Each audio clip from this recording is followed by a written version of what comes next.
Born in 1452 in Tuscany, Italy, Leonardo da Vinci would grow up to become one of the greatest minds of all time. He was a highly talented artist, sculptor, visionary, and a self-taught engineering genius. But while most people have heard about Da Vinci's famous works of art like the Mona Lisa or the Last Supper, they may be less familiar with this equally well-developed part of his persona. Before his death in 1519, Da Vinci would develop many revolutionary concepts and inventions that were centuries ahead of his time. So prolific was his work that it is difficult for many to believe one man could produce so much in one lifetime. And yet he did. He was driven by his desire to understand how nature works. This desire would fuel his quest to invent and experiment, leading to his remarkable insights into the workings of the natural world. Da Vinci's proficiency as an artist also allowed him to sketch out and plan his inventions and engineering ideas in great detail. So clear were many of his diagrams and blueprints that we are able to use them to build working replicas of his inventions today. It should be noted that many artists of Da Vinci's time also had side gigs as architects and engineers, yet Da Vinci was certainly one of the most skilled. In fact, he was employed as a bona fide engineer for many years in Milan in the late 15th century. One notable example was his work on the military defenses of Milan during the 1480s. Aware that the ruler of Milan, Duke Sforza, was looking to employ military engineers, Leonardo drafted an application letter that included a 10-point list of his engineering abilities.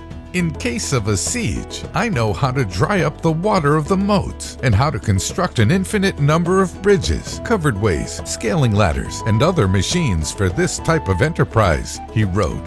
It worked, and he was eventually employed as an engineer. A decade later, Sforza would commission him to paint the Last Supper. Leonardo was only 30 years old at the time and would continue to work in Milan as a military engineer for 17 years. In 1502, he was appointed as chief military engineer for the Borgia. During this time, he studied many of the existing instruments of war and designed some new weapons of his own. He famously developed designs for some of the earliest concepts of tanks, submarines, and even a primitive auto-firing gun, although these were never built. Among many other designs, in 1495, he detailed plans for a three-wheeled, wind-up, self-moving automobile that has also been called the first robot. Da Vinci also had a strong understanding of levers, gears, cranes, hydraulics, ball bearings, as well as a basic grasp of the physics of flight. So what are some of Leonardo da Vinci's greatest contributions to engineering? Well, as you're about to find out, they are pretty significant. For example, he is often referred to as the first systems engineer.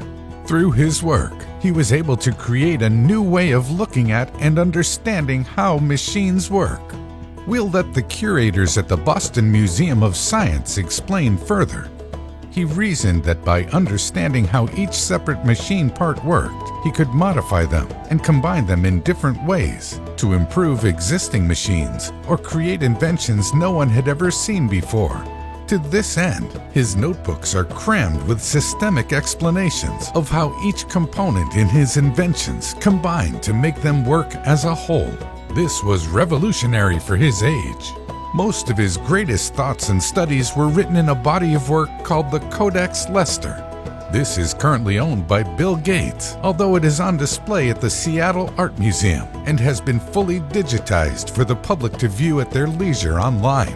Within the Codex and his 30 or so other journals are illustrations of discoveries well ahead of their time. One of the smallest of the journals is the Codex Forester, which dates to between 1490 and 1493 and contains notes on geometry, weights, mechanics, and hydraulic mechanisms. Another work contains up to 200 pages about the nature of mechanics, as well as a detailed guide on building a foundry to create an enormous metal horse. Da Vinci also made detailed studies in structural engineering. One example was his work on the concept of arc rupture, a previously understudied field. He made detailed sketches and treatises on the breaking strength of an arch, including developing our understanding of the line of thrust. Da Vinci also made detailed scientific studies of the nature and strength of building materials. But this wasn't just theoretical work. He also found work as an architect and adopted many of his findings into the design of the churches of Milan. Many of these churches still awe bystanders and structural engineers today. Another major development, as previously mentioned, was his study of the field of hydraulics. While working on the canals of the Arno and Lombardy regions, Leonardo da Vinci made some detailed studies on the nature of water pressure. From his work, it is widely believed that he invented the hydrometer, a device used today to measure the specific gravity of water. He is also credited with the invention of the odometer. While crude, it was perfectly functional and enabled him to create accurate maps. Modern versions of this device can be found in most forms of transportation today. But these are just some of his great works. The vast majority of his designs were never publicly published, financed, or built. In fact, some of his inventions would not have been able to be realized at the time because the technology needed to construct them did not exist. It would take centuries of technological advances for these ideas to become anything but fantasy. Leonardo's theoretical and practical work in engineering would greatly influence later engineers and earn him the mantle of first engineer of the modern era.